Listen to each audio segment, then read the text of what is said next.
pupu hawalaga thongnam de yengli Linda so yam pakhatna ta chansilakli masado khra chotbagum su tawi maduna takpadi langkak ki awbanong do kansilakli takpani makhoi ani diwari de luplinge thoknawa madai thariba nong adu phawba map uisilude boile rambaduna Linda gi hai phakibagum hek changlakpaga chaklep laikre Mera bana haifet yingbada urakli makut ani changna thabak ta chena koliba laptop ado thak nikna mangda lepliba nupido changsilanga wahang ama hangbagi mahut makut ta pairiba laptop tuda yinglaga leiba magi matongda boi mera bada pairap yinglamlaga safa machida marok thuplaga leiriba angauba phi ama ta pairaga Linda gi nakta prabab changsilai thinthada phi duna Linda ne sinbiranga hairei Loine chole, pamulao, rumita tharake. Hozita mayra bagya lai, Linda na lakpagi maram khangde. Aduba hozima kanaga sunushina wari saningde.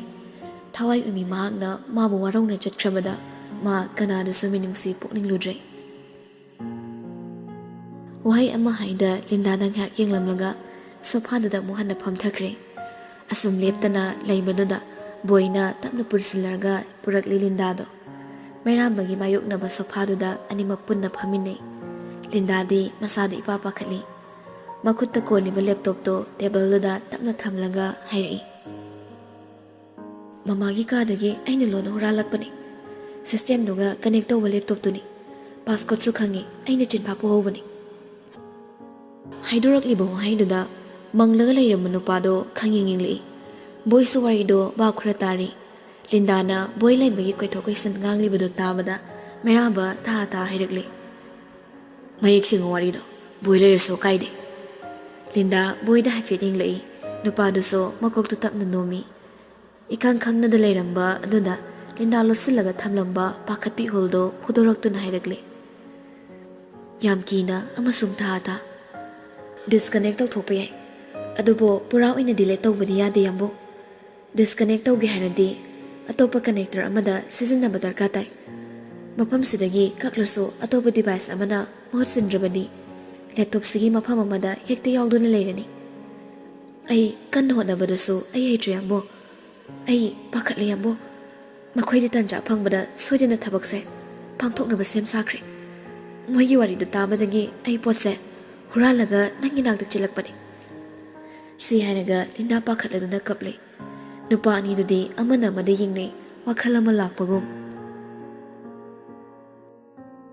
Namit asidagi horaga ahumdo Arun malalong yatlanga magi mathauda mai onsinay Tawriba sinpham aduga mataw iman manda Mayramba sigumba sembok sadokpa hacker skill yamna wangba nupani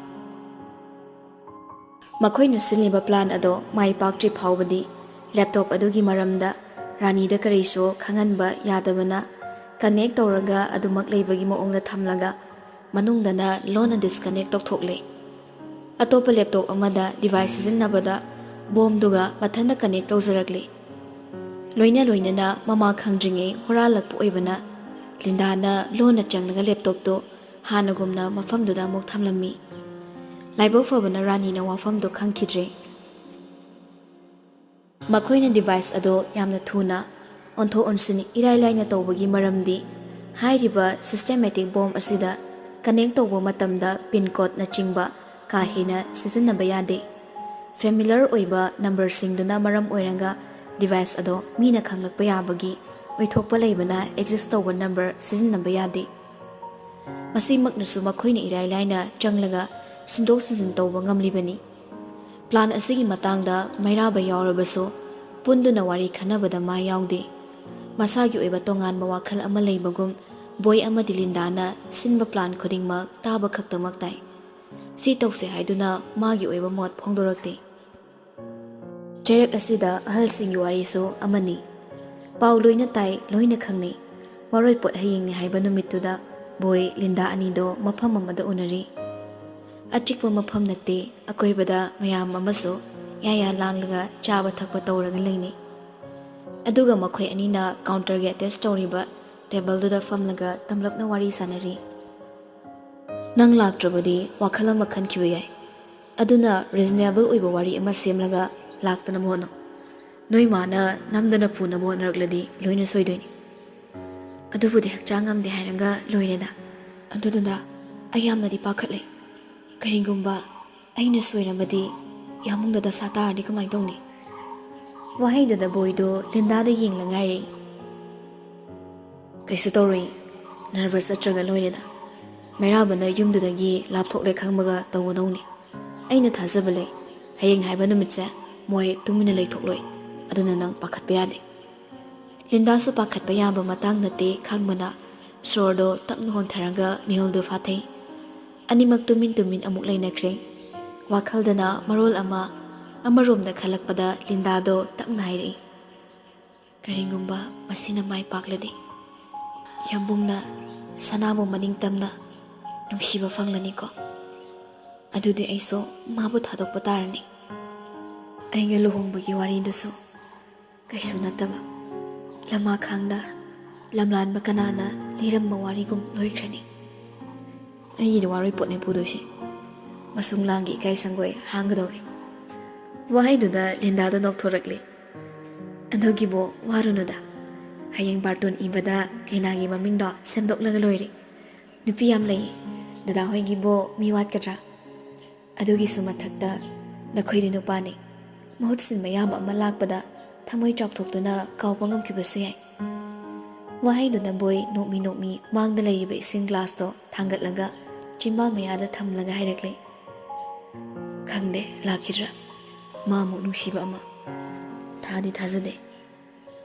ꯑꯩꯁꯨ ꯈꯪꯗꯦ ꯃꯥ ꯑꯃꯨꯛ ꯅꯨꯡꯁꯤꯕ ꯃꯥꯒꯨꯝꯅ ꯃꯒꯨꯜꯅ ꯌꯣꯝꯂꯕ ꯀꯅꯥꯒꯨꯝꯕ ꯌꯥꯝꯕꯨꯡꯃꯨ ꯄꯥꯝꯃꯨꯖꯅ ꯊꯝꯖꯕ ꯈꯨꯗꯤꯡꯃꯛ ꯀꯠꯊꯣꯛꯄ ꯉꯝꯕ ꯃꯈꯩ ꯅꯨꯡꯁꯤꯕ ꯑꯃ ꯈꯪꯗꯦ ꯂꯥꯛꯈꯤꯗ꯭ꯔꯥ ꯋꯥꯖꯅ ꯍꯥꯏꯔꯛꯂꯤꯕ ꯋꯥꯍꯩꯗꯣ ꯕꯣꯏꯁꯨ ꯇꯞꯅ ꯍꯥꯏꯔꯣꯏ ꯂꯥꯛꯄ ꯑꯣꯏꯁꯅꯨ ꯗꯗꯥꯒꯤꯁꯨ ꯂꯥꯛꯄ ꯑꯣꯏꯁꯅꯨ ꯋꯥꯍꯩꯗꯨ ꯍꯥꯏꯔꯒ ꯑꯅꯤꯗꯣ ꯃꯈꯨꯠꯅ ꯄꯥꯏꯅꯔꯤꯕ ꯏꯁꯤꯡ ꯒ꯭ꯂꯥꯁꯇꯣ ꯊꯥꯡꯒꯠꯂꯒ ꯐꯠ ꯊꯛꯆꯤꯟꯅꯩ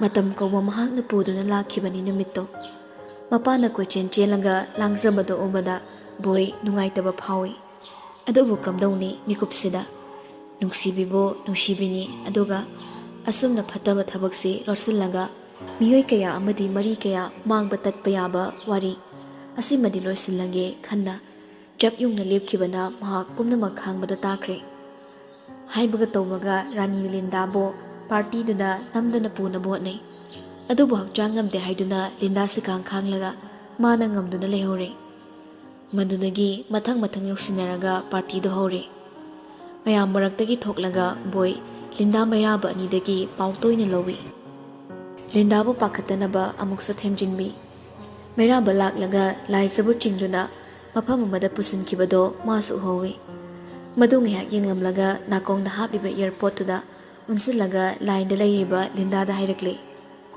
ꯔꯦꯗꯤꯗ ꯂꯩꯔꯣ ꯃꯩꯔꯥꯕꯒꯤ ꯃꯦꯁꯦꯖ ꯂꯩꯔꯝꯃꯤ ꯁꯅꯥꯒ ꯋꯥꯔꯤ ꯑꯃ ꯁꯥꯔꯝꯃꯒ ꯆꯠꯀꯦ ꯍꯥꯏꯗꯨꯅ ꯑꯩ ꯔꯣꯕꯣꯠꯁꯦ ꯑꯁ꯭ꯋꯥꯏꯗ ꯄꯨꯊꯣꯛꯀꯦ ꯂꯤꯟꯗꯥꯁꯨ ꯍꯣꯏ ꯍꯥꯏꯔꯒ ꯇꯁꯦꯡꯅ ꯀꯅꯦꯛ ꯇꯧꯔꯤꯕ ꯂꯦꯞꯇꯣꯞꯇꯣ ꯄꯨꯊꯣꯛꯂꯒ ꯃꯥꯡꯗ ꯊꯝꯗꯨꯅ ꯂꯩꯔꯦ ꯕꯣꯏꯅ ꯌꯥꯔꯦ ꯍꯥꯏꯔꯛꯇ꯭ꯔꯤ ꯐꯥꯎꯕ ꯃꯥ ꯂꯦꯞꯇꯣꯞꯇꯨꯗ ꯃꯈꯨꯠꯅ ꯐꯥꯎ ꯁꯣꯛꯇ ꯂꯩꯔꯤ ꯁꯣꯝꯗ ꯇꯣꯟꯒꯤ ꯃꯇꯨꯡ ꯏꯟꯅꯔꯝꯕ ꯔꯣꯕꯣꯠꯄꯨ ꯈꯨꯗꯥꯡ ꯄꯥꯏꯔꯒ ꯄꯨꯊꯣꯔꯛꯂꯦ ꯆꯪꯐꯝꯒꯤ ꯋꯥꯜ ꯍꯣꯜꯋꯦꯗꯨꯗ ꯃꯔꯩ ꯇꯧꯅꯩ ꯔꯣꯕꯣꯠꯀꯤ ꯃꯈꯨꯠꯅ ꯄꯤꯔꯛꯈ꯭ꯔꯕ ꯔꯤꯡꯗꯣ ꯄꯤꯗꯦ ꯍꯥꯏꯖꯤꯜꯂꯒ ꯑꯃꯗꯨ ꯅꯝꯗꯅ ꯉꯥꯎꯕ ꯇꯥꯍꯜꯂꯤ ꯃꯩꯔꯥꯕ ꯉꯥꯏꯕ ꯑꯣꯏꯅ ꯕꯣꯏ ꯀꯔꯤꯅꯣ ꯃꯥꯒꯤ ꯊꯣꯛꯄ ꯃꯔꯩ ꯄꯪꯌꯦꯠꯇ ꯌꯦꯠꯂꯤ ꯁꯣꯅꯣ ꯆꯨꯕ꯭ꯔꯥ ꯍꯥꯏꯕꯅꯤꯗ ꯅꯪꯁꯦ ꯃꯤꯒꯤ ꯑꯗꯨꯛ ꯂꯨꯈ꯭ꯔꯕ ꯑꯦꯡꯒꯦꯖꯃꯦꯟ ꯔꯤꯡꯗꯨꯕꯨ ꯏꯔꯥꯏ ꯂꯥꯏꯅ ꯊꯝꯃꯝꯃꯤꯗꯣ ꯀꯩꯒꯤꯅꯣ ꯍꯥꯏꯕ ꯑꯩ ꯄꯤꯈ꯭ꯔꯕꯅꯤꯗ ꯍꯟꯗꯛ ꯀꯣꯛꯁꯤ ꯕꯦꯔꯥ ꯈꯔ ꯇꯧꯔꯦ ꯈꯪꯉꯤ ꯑꯗꯨꯕꯨ ꯑꯩ ꯅꯉꯣꯟꯗ ꯔꯤꯡꯗꯨꯗꯤ ꯄꯤꯈ꯭ꯔꯦ ꯅꯪ ꯆꯦꯛ ꯑꯝꯇ ꯇꯧꯈꯤꯗꯣꯒꯦ ꯄꯤꯈꯤꯗꯕꯗꯣ ꯄꯤꯔꯦ ꯍꯥꯏꯔꯒ ꯀꯗꯥꯏꯗꯅꯣꯕ ꯑꯩꯅ ꯆꯦꯛ ꯇꯧꯗꯣꯏꯁꯦ ꯂꯧꯔꯨꯒꯦꯔꯥ ꯑꯃ ꯂꯩꯔꯛꯀꯦꯔꯥ ꯌꯥꯝ ꯊꯨꯅ ꯇꯧ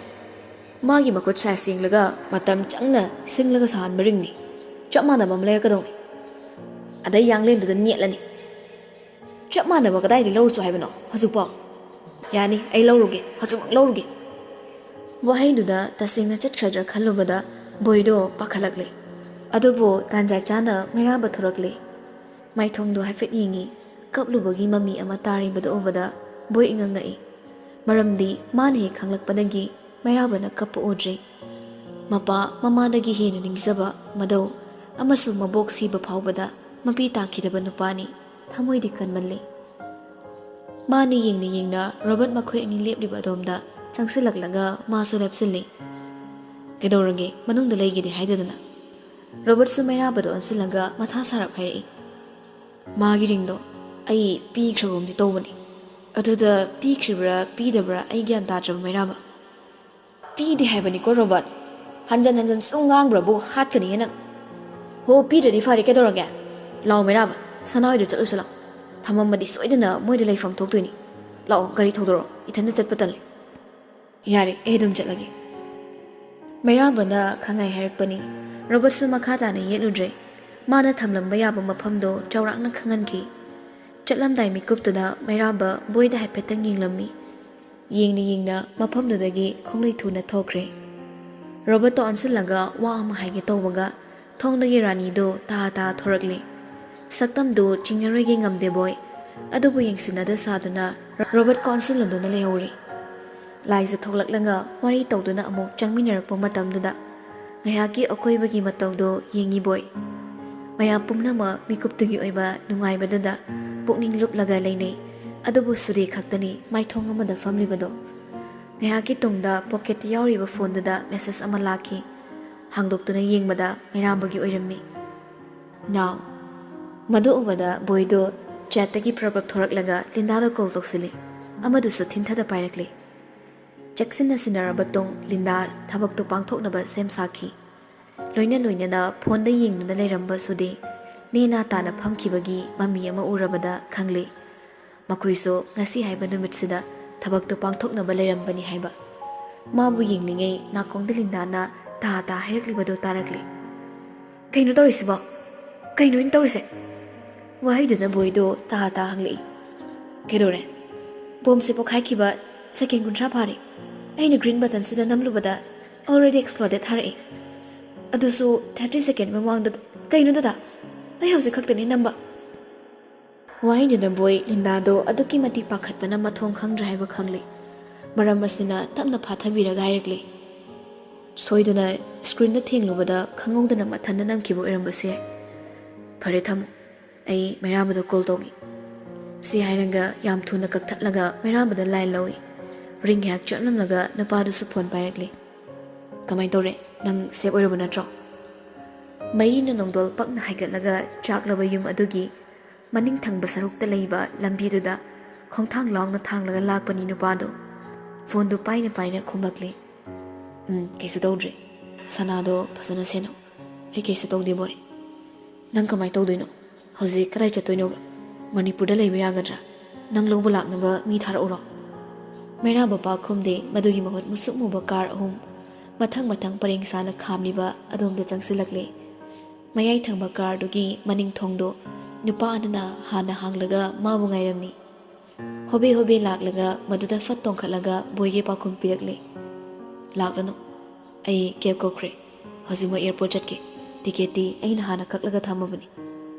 Wari sana driver do na gari do nungsiktagi hene yang na thauranga maphamdagi yam thuna thorakle.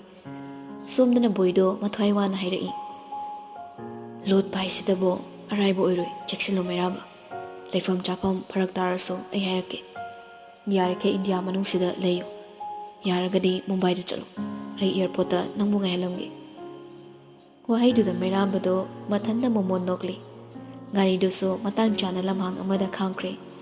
Thong do hek hangthoklaga ta kumtharakle hairanga manakta leiniba building duda hobe kakhali. Loina na pakhum so piri mairaba. Aina thokpa tawrage. Aigi kem khalano sida thokliba mayamse fazana control to. Sire kaina wawa laholakano. Chet naraga thamu. Atai khangde sanado fazana senaro. Yam kafalamba yareko. Nahangano. Aduga ai chatkringi da ngangduda wathi warem chakat tawramaba. Hatok piram niyo. Magi thokpa nganglamlaga phone du fatkak thatkre. Tanja chana monana kaplaga chansilakpanuda boy mairabada call back tarudre. Mayamdugi kumai yinglaga laikre.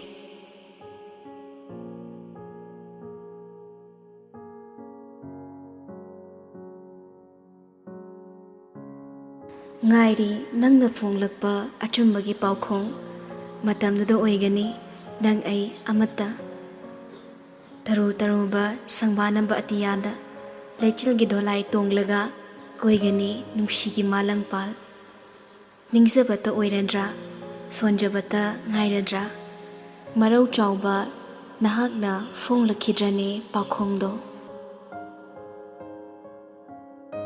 ꯊꯦꯟꯖꯤꯜꯂꯛꯂ ꯐꯥꯎꯕ ꯃꯩꯔꯥꯕꯅ ꯃꯆꯜꯒꯤ ꯀꯥꯗ ꯂꯩꯈꯤꯕꯗꯣ ꯀꯔꯤꯁꯨ ꯈꯟꯗ꯭ꯔꯃꯛꯁꯨ ꯂꯤꯌꯣ ꯁꯥꯎꯅꯤꯡꯕ ꯐꯥꯎꯏ ꯃꯩꯔꯥꯕꯒꯤ ꯃꯐꯝꯗ ꯍꯪꯒꯗꯕ ꯍꯥꯏꯒꯗꯕ ꯋꯥꯍꯩ ꯀꯌꯥꯅ ꯄꯔꯦꯡ ꯂꯩꯔꯒ ꯂꯩꯔꯤ ꯉꯁꯤꯗꯤ ꯀꯅꯥꯁꯨ ꯑꯍꯤꯡ ꯇꯨꯝꯅꯗ꯭ꯔꯦ ꯄꯥꯎ ꯇꯥꯕ ꯑꯍꯜꯁꯤꯡꯗꯤ ꯉꯥꯏꯕꯒꯤ ꯊꯧꯅꯥ ꯂꯩꯕꯅ ꯍꯌꯦꯡ ꯍꯥꯏꯕꯗꯣ ꯉꯥꯏꯔꯒ ꯂꯩꯈ꯭ꯔꯦ ꯑꯗꯨꯕꯨ ꯅꯍꯥꯁꯤꯡꯗꯨꯗꯤ ꯉꯥꯏꯕꯒꯤ ꯊꯧꯅꯥ ꯂꯩꯇꯕꯅ ꯕꯣꯏ ꯔꯣꯕꯔꯠ ꯑꯅꯤꯗꯣ ꯂꯤꯌꯣꯒꯤ ꯅꯥꯛꯇ ꯂꯩꯔꯤ ꯂꯣꯏꯅꯃꯛ ꯇꯣꯛꯂꯒ ꯂꯤꯌꯣꯅ ꯁꯥꯎꯔꯒ ꯃꯩꯔꯥꯕꯗ ꯀꯔꯤ ꯇꯧꯔꯛꯀꯅꯤ ꯈꯟꯕꯅ ꯃꯈꯣꯏꯁꯨ ꯂꯦꯡꯗꯅ ꯂꯩꯔꯤꯕꯅꯤ ꯍꯥꯏꯕꯒ ꯇꯧꯕꯒ ꯂꯤꯌꯣ ꯔꯣꯕꯔꯠꯇ ꯃꯩꯔꯥꯕꯕꯨ ꯀꯧꯅꯕ ꯈꯪꯍꯜꯂꯛꯂꯤ ꯑꯃꯗꯨꯁꯨ ꯇꯧꯐꯝ ꯈꯪꯗ ꯐꯝꯂꯝꯕꯗꯒꯤ ꯍꯧꯒꯠꯇꯨꯅ ꯂꯥꯛꯂꯤ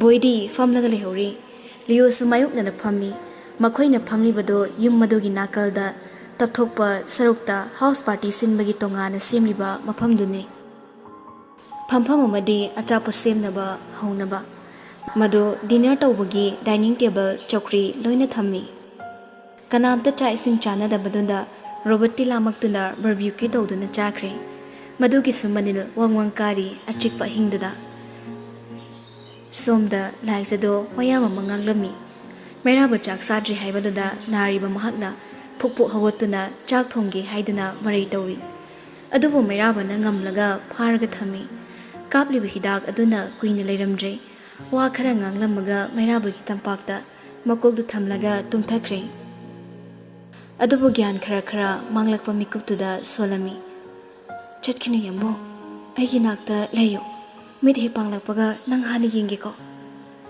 ꯋꯥꯍꯩꯁꯤꯗꯅꯤ ꯃꯨꯔꯨꯝ ꯁꯣꯜꯂꯒ ꯇꯨꯝꯈꯤꯕ ꯃꯩꯔꯥꯕꯁꯨ ꯃꯣꯃꯣꯟ ꯅꯣꯛꯅ ꯂꯥꯏꯖꯒꯤ ꯀꯣꯛꯇ ꯇꯞꯅ ꯇꯞꯅ ꯅꯥꯟꯕꯤ ꯑꯆꯤꯛꯄ ꯑꯍꯤꯡ ꯁꯪꯁꯥꯔ ꯄꯨꯝꯅꯃꯛ ꯏꯟꯊꯈ꯭ꯔꯕ ꯃꯤꯀꯨꯞ ꯂꯥ ꯂꯣꯏꯁꯤꯜꯂꯛꯄ ꯅꯣꯛꯄ ꯃꯤꯅꯣꯛ ꯑꯁꯤꯒꯨꯝꯂꯕ ꯏꯪꯂꯕ ꯃꯤꯀꯨꯞꯁꯤꯗ ꯅꯤꯡꯁꯤꯡꯂꯛꯏ ꯑꯗꯨꯉꯩ ꯑꯉꯥꯡ ꯑꯣꯏꯔꯤꯉꯩ ꯃꯇꯝꯗ ꯑꯁꯨꯝꯅ ꯂꯥꯏꯖꯕꯨ ꯁꯨꯝꯈꯤꯕꯗꯣ ꯂꯣꯏꯅ ꯂꯣꯏꯅꯅ ꯈꯜꯂꯛꯏ ꯃꯥꯕꯨ ꯊꯥꯗꯣꯛꯂꯒ ꯆꯠꯂꯨꯕꯁꯦ ꯄꯨꯟꯁꯤꯗ ꯈ꯭ꯋꯥꯏꯗꯒꯤ ꯑꯁꯣꯏꯕ ꯊꯧꯑꯣꯡꯅꯤ ꯍꯥꯏꯅ ꯑꯗꯨꯉꯩ ꯃꯇꯝꯒꯤ ꯍꯧꯅ ꯂꯥꯏꯖꯕꯨ ꯃꯥꯅ ꯁꯦꯟꯅꯔꯒ ꯂꯥꯛꯄꯅꯤ ꯑꯄꯥꯝꯕ ꯄꯣꯠꯁꯛ ꯑꯃ ꯂꯩꯔꯛꯄꯗ ꯃꯄꯥ ꯃꯃꯥꯗ ꯅꯤꯡꯉꯥꯏ ꯇꯧꯗꯕ ꯂꯥꯏꯖꯅꯤ ꯃꯥꯅ ꯎꯔꯨ ꯎꯔꯨ ꯎꯪꯗꯨꯅ ꯃꯌꯥꯝꯁꯦ ꯊꯝꯂꯛꯄꯅꯤ ꯈ꯭ꯋꯥꯏꯒꯤ ꯃꯊꯛꯇ ꯃꯩꯔꯥꯕ ꯈꯛꯇꯅꯤ ꯃꯥꯅ ꯆꯦꯠꯅꯅꯤꯡꯈꯤꯕꯁꯨ ꯋꯥꯈꯜ ꯑꯃꯗ ꯃꯪꯂꯤꯉꯩ ꯁꯣ ꯇꯧꯗꯨꯅ ꯆꯪꯉꯛꯄ ꯔꯣꯕꯔꯠꯀꯤ ꯈꯣꯟꯖꯦꯜ ꯇꯥꯔꯨꯗ꯭ꯔꯦ ꯃꯅꯥꯛ ꯅꯛꯅ ꯂꯦꯞꯂꯝꯕꯗ ꯈꯪꯂꯛꯏ ꯃꯍꯥꯁꯟꯗꯥꯟ ꯐꯤꯜꯝꯒꯦꯔꯣ ꯅꯕꯥꯏꯅ ꯂꯥꯛꯑꯣ ꯍꯥꯏꯍꯧꯕꯅꯤ ꯀꯩꯒꯤꯅꯣ ꯈꯥꯡ ꯑꯁꯥꯕꯅ ꯅꯃꯥꯏꯗꯨꯗ ꯌꯥꯟꯒꯤ ꯅꯁꯛꯇꯨꯒ ꯅꯪ ꯇꯧ ꯁꯥꯕ ꯑꯃ ꯉꯥꯡꯅ ꯔꯣꯕꯔꯠ ꯃꯩꯔꯥꯕꯒꯤ ꯇꯝꯄꯥꯛꯇ ꯅꯤꯡꯉꯥꯏꯗꯅ ꯇꯨꯝꯂꯤꯕ ꯂꯥꯏꯖꯗ ꯌꯦꯡꯉꯤ ꯅꯣꯛꯐꯦꯠ ꯇꯧꯅ ꯆꯪꯁꯤꯜꯂꯛꯂꯒ ꯃꯃꯥꯏ ꯃꯆꯥꯗꯨꯗ ꯇꯞꯅ ꯅꯥꯜꯂꯤ ꯃꯁꯤꯒꯤ ꯄꯤꯛꯇ꯭ꯔꯨꯁꯤꯅ ꯂꯣꯏꯅ ꯍꯦꯛ ꯉꯝꯃꯤ ꯃꯥꯒꯤ ꯃꯇꯧꯗꯨꯗ ꯃꯩꯔꯥꯕ ꯔꯣꯕꯔꯠꯀꯤ ꯃꯈꯨꯠꯇꯣ ꯌꯥꯝ ꯊꯨꯅ ꯀꯟꯊꯣꯔꯛꯂꯤ ꯊꯦꯡꯅꯅꯤꯡꯗ꯭ꯔꯤꯕ ꯍꯥꯏꯗꯨ ꯑꯣꯏꯔ ꯃꯥꯜꯂꯤ ꯔꯣꯕꯔꯠꯁꯨ ꯉꯛꯂꯞꯅ ꯍꯥꯏꯔꯤ ꯌꯥꯝ ꯄꯛꯑꯝꯗ꯭ꯔꯦꯅ ꯅꯪꯗꯤ ꯂꯥꯏꯖꯕ ꯅꯤꯡꯊꯤꯖꯅ ꯍꯤꯞꯍꯜꯂꯝꯃꯒ ꯑꯅꯤꯗꯨ ꯇꯨꯡꯗ ꯃꯥꯡꯗ ꯊꯣꯛꯃꯤꯟꯅꯔꯛꯂꯤ ꯔꯣꯕꯔꯠꯅ ꯂꯝꯖꯤꯡꯉꯒ ꯂꯤꯌꯣ ꯍꯣꯏꯅ ꯂꯩꯍꯧꯕ ꯑꯗꯣꯝꯗ ꯑꯣꯏꯅ ꯂꯥꯛꯂꯦ ꯑꯅꯤꯗꯣ ꯃꯈꯣꯏꯕꯨ ꯎꯕꯗ ꯏꯔꯦꯟꯖꯅ ꯐꯝꯂꯝꯕ ꯂꯤꯌꯣ ꯐꯨ ꯍꯧꯒꯠꯂꯛꯂꯒ ꯂꯦꯞꯂꯒ ꯉꯥꯏꯗꯨꯅ ꯂꯩꯈ꯭ꯔꯦ ꯀꯔꯤꯒꯨꯝꯕ ꯑꯃꯗꯤ ꯊꯣꯛꯂꯅꯤ ꯈꯪꯕꯅ ꯕꯣꯏꯗꯣ ꯆꯤꯝꯕꯥꯜ ꯑꯣꯝꯁꯤꯟꯗꯅ ꯂꯩ ꯍꯥꯏꯅ ꯔꯣꯕꯔꯠ ꯆꯪꯁꯤꯜꯂꯛꯂꯒ ꯏꯁꯤꯡ ꯒ꯭ꯂꯥꯁ ꯑꯃ ꯇꯥꯞ ꯄꯥꯏꯗꯨꯅ ꯇꯦꯕꯜꯗꯨꯗ ꯉꯥꯔꯒ ꯑꯗꯨꯝ ꯌꯦꯡꯉꯤ ꯃꯩꯔꯥꯕꯁꯨ ꯃꯅꯥꯛ ꯅꯛꯅ ꯆꯪꯁꯤꯟꯕ ꯉꯝꯗ ꯉꯥꯏꯍꯥꯛ ꯂꯦꯞꯂꯒ ꯂꯩ ꯂꯤꯌꯣꯁꯨ ꯀꯨꯏꯅ ꯌꯦꯡꯂꯝꯗꯦ ꯑꯃꯨꯛꯇꯪ ꯃꯨꯟꯅ ꯌꯦꯡꯂꯝꯂꯒ ꯄ꯭ꯔꯕ ꯆꯪꯁꯤꯜꯂꯛꯏ ꯃꯩꯔꯥꯕꯒꯤ ꯃꯃꯥꯏꯗꯨꯗ ꯀꯤꯟꯅ ꯁꯥꯐꯨ ꯀꯟꯅ ꯊꯤꯟꯖꯤꯜꯂꯛꯏ ꯁꯥꯐꯨꯗꯣ ꯀꯟꯍꯟꯈꯤꯕꯅꯔꯥ ꯅꯨꯄꯥꯗꯣ ꯇꯨꯡ ꯈꯖꯤꯛꯇꯪ ꯍꯜꯂꯤ ꯔꯣꯕꯔꯠꯅ ꯏꯁꯤꯡ ꯊꯛꯅ ꯊꯛꯅ ꯍꯪꯉꯛꯏ ꯀꯔꯤꯒꯤ ꯀꯤꯅꯣ ꯂꯤꯌꯣ ꯈꯨꯝꯗꯕ ꯇꯧꯗꯦ ꯃꯩꯔꯥꯕꯗ ꯆꯨꯝꯗ꯭ꯔꯤꯡ ꯌꯦꯡꯂꯒ ꯍꯥꯏꯔꯛꯏ ꯏꯆꯟꯅꯨꯄꯤ ꯀꯞꯍꯟꯕꯒꯤ ꯋꯥꯍꯩꯗꯨ ꯍꯥꯏꯔꯒ ꯆꯪꯁꯤꯜꯂꯛꯇꯨꯅ ꯑꯃꯨꯛ ꯊꯤꯟꯖꯤꯜꯂꯤ ꯍꯟꯗꯛꯃꯨꯛꯇꯤ ꯕꯣꯏꯗꯣ ꯐꯝꯕ ꯉꯝꯃꯛꯇ꯭ꯔꯦ ꯃꯥꯁꯨ ꯐꯣꯛꯍꯜꯂꯛꯂꯒ ꯂꯤꯌꯣꯕꯨ ꯈꯥꯝꯒꯦ ꯍꯥꯏꯗꯨꯅ ꯆꯪꯁꯤꯟꯕꯅꯤ ꯑꯗꯨꯕꯨ ꯃꯅꯥꯛ ꯌꯧꯗ꯭ꯔꯤꯉꯩ ꯂꯤꯌꯣꯗꯣ ꯑꯃꯨꯛ ꯍꯟꯅ ꯊꯤꯟꯖꯤꯜꯂꯤ ꯔꯣꯕꯔꯠꯅ ꯑꯃꯨꯛꯁꯨ ꯍꯪꯉꯛꯏ ꯍꯟꯗꯛꯀꯤꯁꯤꯅ ꯀꯩꯒꯤ ꯑꯩꯈꯣꯏ ꯁꯅꯥ ꯀꯞꯍꯟꯕꯩ ꯂꯤꯌꯣ ꯌꯥꯔꯦ ꯀꯩꯗꯧꯔꯒꯦ ꯍꯌꯦꯡ ꯁꯅꯥ ꯍꯧꯒꯠꯂꯒ ꯂꯥꯟ ꯁꯥꯟꯅꯕ ꯇꯧꯔꯅꯨ ꯕꯣꯏꯅ ꯈꯥꯝꯂꯤꯕꯗꯨ ꯎꯕꯗ ꯔꯣꯕꯔꯠ ꯐꯝꯂꯤꯕꯗꯨꯗꯒꯤ ꯃꯥꯡꯂꯣꯝꯗ ꯈꯖꯤꯛ ꯆꯪꯁꯤꯜꯂꯛꯂꯒ ꯕꯣꯏꯒꯤ ꯁꯥꯒꯟ ꯄꯨꯗꯨꯅ ꯆꯤꯡꯊꯣꯔꯒ ꯍꯥꯏꯔꯛꯏ Masin mabai khatnabada khamunu. Sorry isen haibadane. Kaishu kaidi ibai hairaga loishin khadongni. Wahaidu nungaitaba phawi boy. Phano oidunaso ma laisabudi nungshiri. Adobo mikupsigi oinadi khongkapto tunglomda khajaran tharaklaga lepi. Haina haina mayaba Leo da khut hande. Hangi khalabadi hanba yari. Angam phunaba yaba matangni. Adobo ma halloi khanna handre. Sapo singdo tuki mati kan kibana chimbal amasung natondagi I lepaleda chentaraklabani. Madusu hoi mai haida makunna tapna nanthoi. Magi matawdo sumying lambani tumina. Adobo Leo tumina leiba ngamaktre. Prabra amuk changsilaklaga mairabada khongkon konsilai. Haziktada nupado noglakle. Ma khangi laisagi matangda Leo na mabu saurabaso. Maram amadadi mahag ase Leogi mapamda khwaidagi achan mamarupni. Matawdo nang haksum tumin leiramlaga nokmi hanglui. Sinamu kaige. Leo mamita tapno isilaga. Tikta kaidana halakpagi. Wahaiduda mairabado amuk hena noklinglakle. Noklinglabaso thamoidadi tanikli. Anidugi matawda yinglaga boyda khajik kansinuna Robert na hairai tablapna. Aina haidra. Sorry isen, it's okay, bye. Boydu khumaktre Robert ta pairap inglai.